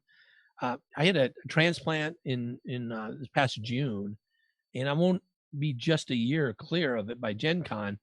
And unless the pandemic is like really, really under control, my team won't even let me travel, much less go to a convention with 100,000 people. Right. So, I mean, and they mentioned like the unholy, Big Norse Wolf just mentioned the unholy spawn of Corona and Concred. I do not want to know what happens when those two things mix. Yes. I mean, I get deathly ill every single Monday after Gen Con. Yeah, and other conventions too for me. Oh, I was at I think I was at SkullCon last year, and one of my favorite people that I like a lot playing with sat right next to me and was coughing and sneezing, doing all kinds of stuff. And it's like, man, I know I'm going to get sick. It was the last day of the con too. It was at an author run table even. I can't get up and leave. So I just sucked it up, and sure enough, I was sick the whole next week. Oh no. Yeah, it's just like right before Corona hit, we were like getting, it was super early. Like this was early February. So like, and I'm in Kentucky, so like it hadn't quite gotten here yet. But we were already having the talks about like, well, like, are we going to keep doing in-person, normal gaming and stuff? And I'm like, okay, we'll probably have to start playing online for a while, but we'll decide when that is. And so this week, if anybody at all is feeling sick, don't show up for any reason. We can remote you in like we do, like we've done in the past. And like I made that real clear. Do not come to the game sick for any reason. And this was before Corona had even made it to us yet. It was still like only being reported out of Seattle and New York. Mm-hmm. And one of our players shows up and we meet him at our game store where we usually do the pregame meetup before we come to the back to my place to a game. And like he was obviously not listening to that direction. And he's like, no, it's allergies. We got redonkulously ill, like the whole game group. And we're like, no more in-person gaming. If this can happen before Corona, I don't want to know what happens with Corona. Nope. Yeah, our group, we have several people that were, I was in my pre-transplant phase where I was trying not to get sick. And actually my transplant got postponed because of coronavirus by 2 months.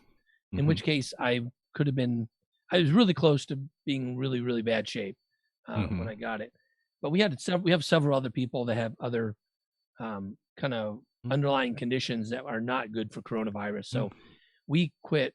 I think we were planning our first big local convention in March, and we just canceled that early. I mean, we canceled everything. We knew, right?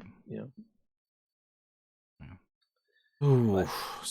So, what are you looking forward to most when you get to finally do a convention again in person? Like not soon or anything, like when we just get to do normal conventioning again without being worried about reenacting the opening sequence to Walking Dead. I just want to go hang out with people. I don't even care about playing or GMing. I just want to go hang out with folks. That's all I want to do.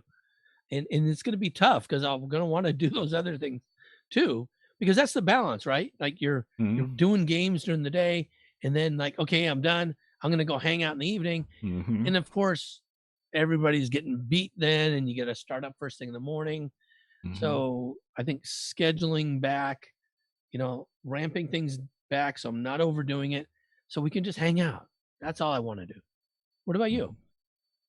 I am definitely looking forward to it's the after parties. Yeah, that's the real draw for these conventions. It's the hangout. It's like I said, it's the bar at the DoubleTree. It's all the little private after parties at Gen Con, where you get to hang out with like the crews that you never get to hang out with. It's the private little invite only games that aren't on the schedules. Like just getting to do that with your friends every year is the best part. But if I have to give an answer that is not the obvious one, it would definitely be I want to go spend a ridiculous amount of money on a stupid piece of gaming tat in a giant football field full of gaming tat. And I don't get to do that anymore. I mean, like you can find everything online. It's not the point. I want to walk by a giant Tarask that's stuffed and has anime eyes, and I want to be like, how much is that? Too much? Sure. Yeah, but you're driving. You can haul that stuff home. I know, right? Yeah. People keep daring me to bring the game room. Oh, yeah. When I was thinking about conventions and until these announcements here, I thought, maybe I can handle Origins a little bit smaller, and it doesn't have that same huge vendor area, but it's still, they got pretty much everything there. No, if there's a con I'm wanting to do most, it's PAX Unplugged. That has become like the perfect con right really? now. I think it's the best con to go to. Period. They're doing things a little bit different. They don't. Like this is definitely the case of like Alex was saying of new blood coming in and like just because this is how we always did it doesn't mean it's the way we should do it. And like my favorite thing to point out with PAX Unplugged is they have a they're looking for their open tables. Their pickup game area is handled better than any pickup game area I've ever seen. There is a crew that is next to a giant TV that has a list of games that are looking for players, what they are, what kind of game it is, how many players they need. The giant sea of tables, they have these flags up when they're still getting seated, so that she can go to the blue flag, go to the red flag. So you just walk up, you go, hey, I want to play a game. How about Mysterium? Sure, that sounds like fun. And then you go and grab it. And if you want to play a game, you can do the opposite. You can go bring a game to them and say, hey, we really want to play this game. We need this many players, and it goes up on the board. I was able to spend like half of PAX Unplugged constantly playing new games by just going up to that table and just like random queuing for games. I think it was the best experience I've had at a con playing games ever. And also, that was completely free. That was just part of the admission. So it was like no cost. And also they had that next to the game library, which was like this humongous, biggest collection of games I've seen. So you could literally go, how about we play blank? Let's play Descent. Go up, grab Descent. They had like 9 copies. Take it up. We're going to play Descent. Boom. Be playing it right away. It was the best, most seamless, most frictionless open gaming I've ever gone to. And every aspect of the entire convention was handled just as cool. Wow. I almost went in 2019, when it was first week of December, and it was like same thing. It was like, oh, this is my last week of classes. I can't really miss the last day to do it and everything. So I didn't. But I've gone to PAX in Seattle a whole bunch, and it is completely not like that. And so no, yeah, PAX Unplugged sounds way better. Yeah, it's the best part. Yeah. Steve Moreau from Combat. Hey, Steve. Says that they'll be there. We can hang out and party. If I end up there, absolutely. Hanging out with you is one of the things I miss about going to conventions. Yeah, no, I think, shoot. This whole talk about conventions is really getting me into the grieving process all over again about missing them. I know. It's like we're so close, but it's out of reach still, Yeah, and I'm not one to rush it. As much as I want it done safe. I want it done well, like all that jazz. So I'm not one to rush it. I don't want, definitely do not want to ask any of our team to put themselves into any unnecessary risk at all. And these online conventions, as much as they aren't that, are still scratching some of that itch. Even if I am getting a little bit of online convention burnout because there are so many. There's so many. Now the big uns, like the PaizoCons, there are not that many of those, but like I think I get a nudge to participate in an online convention every single weekend. I can't do them all. Yeah, I try not to do that many, but I'll consolidate them when I have a little bit more time. Like I think in January I did like 2 or 3. In December I did 2 or 3. Then that's a lot of them. That's almost every single weekend. I know. But then I go like only once a month. You know what I'm saying? So, like I'm trying to think for this. I'm like it's kicking up over summer. I'm getting lots of invites now, and that's what you're saying. And so now I'm thinking, I'm just kind of signing up for everything. Maybe I need to slow down. Oh. All right. So one of the things I do want to thank everyone for is for showing up here. We're not done yet. We've got the wrap-ups and shout-outs coming up here soon, and then we will have the after show. And for those of you who don't know what the after show is, it is our little hangout after the show where any of our patrons can join us to chat about anything you want. In fact, the patrons get to choose the topic. And if you want to participate in that, you can join our Patreon over at patreon.com/nodirection, or you can go to nodirectionpodcast.com and click on the Patreon link. And then you will also need the Discord link there, because once you link your Patreon account with your Discord, you'll be able to join us in the Patreon's private sanctum and have fun. It has become maybe one of my favorite things on the network is those casual chats that we get to have together at the private sanctum. So I definitely look forward to seeing many of you over there after the show. Now me and John will be right back with the wrap-ups and shout-outs right after this. Then I have to hit the right buttons. I'm rusty.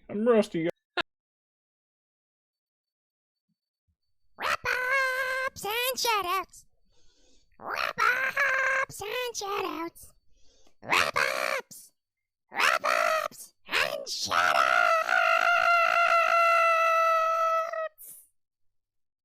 And we're back.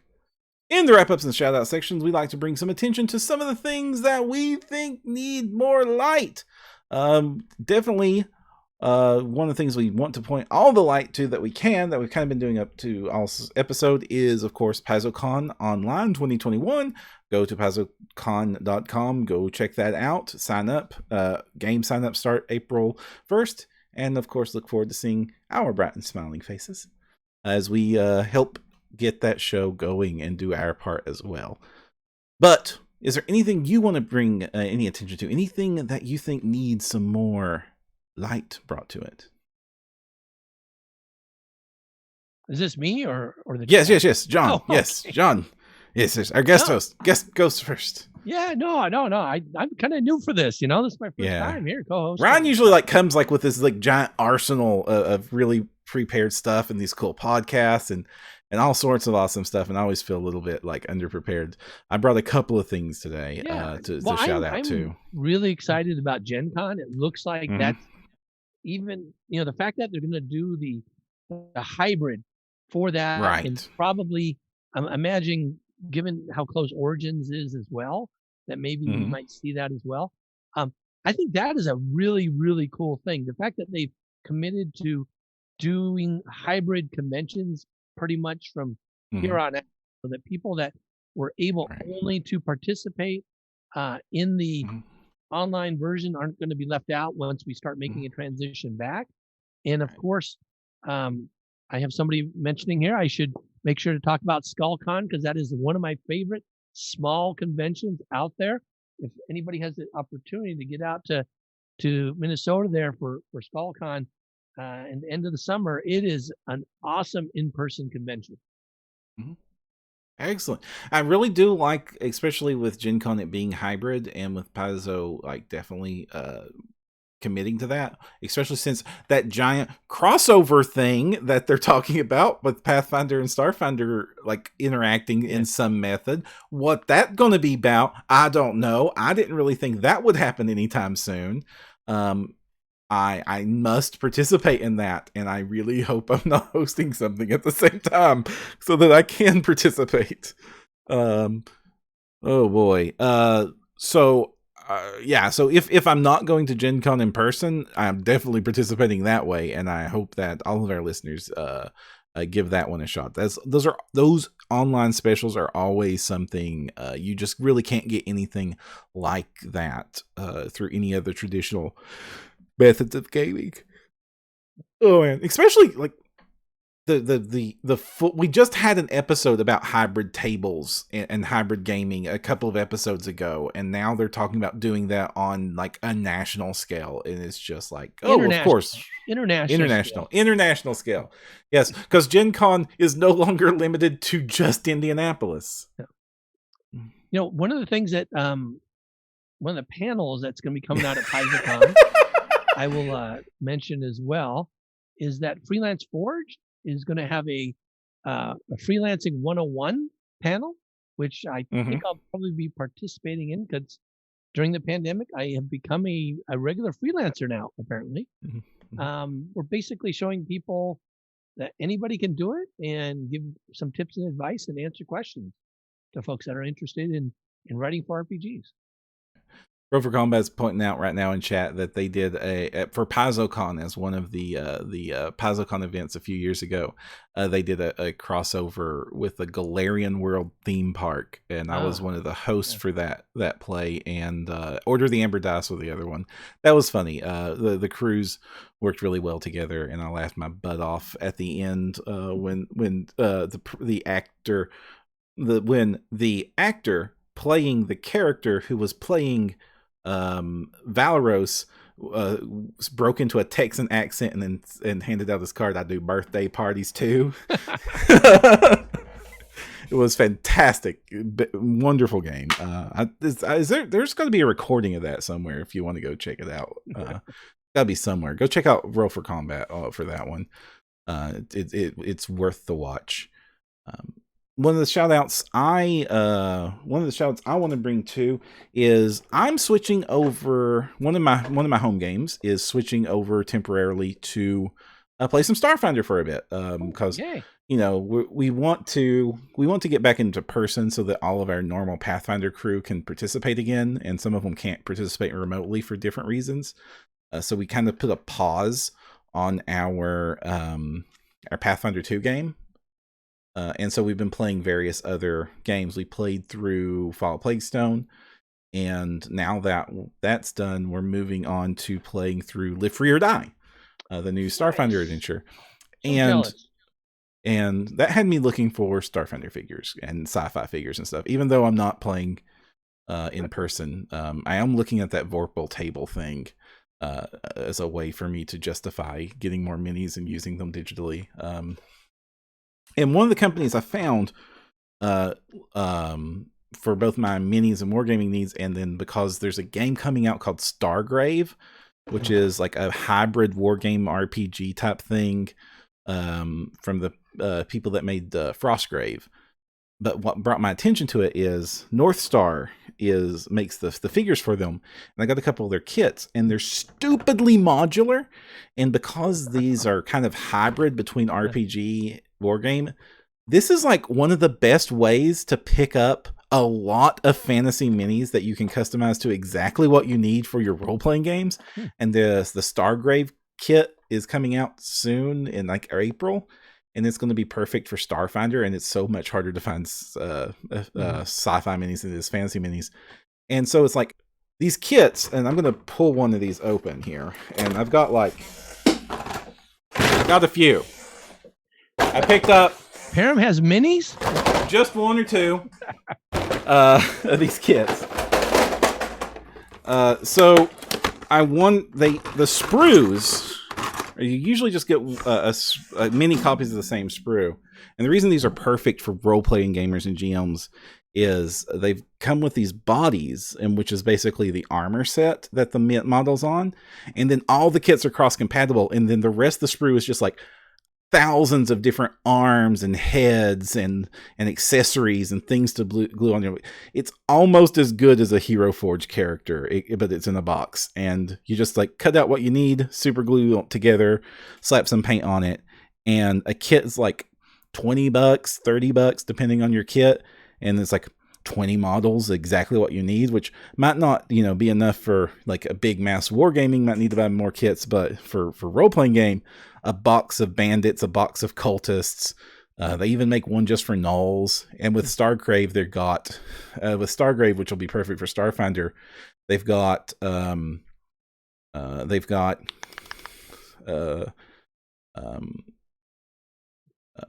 crew, which is for your starship crew. They've got soldiers, and they've got one for like mercs and bandits kind of thing. And so they're sort of themed that way. And they've got one that's just like a blue alien Cyclops head, one that's got like the Rhodian noses, and like because it's the sci-fi set, it's like all these bodies and parts, and like you can make cyborgs, you can make bug people, you can do four-eyed green aliens, everything you could want, and all the weapons you could want. So North Star figures, go check them out. They're stupid cheap and perfect for role players. Ooh, well, if we're going to talk home games, I'm going to go ahead and give a little shout out or a kind of a preview of something. And I'm not going to give the specifics. I'll wait for our patrons, because this is actually pretty big news for us. So we're actually wrapping up the recording of Intrepid Heroes through Dawn of Flame. We'll probably finish that this summer. We've actually have a lot of recordings already banked, even so the postings will go a little bit longer, but we'll be done this summer. And Ron Lundeen has offered to GM all of Devastation Arc, which is the high level, level 13 to 20 AP. And we're bringing on a new player who happens to be another RPG developer of some renown in the Starfinder arena. One of the most loved, some of the stuff they put together, some of the most loved stuff in Starfinder. And so I'm very excited. I just got tentative word on that this week that we'll be able to get this person.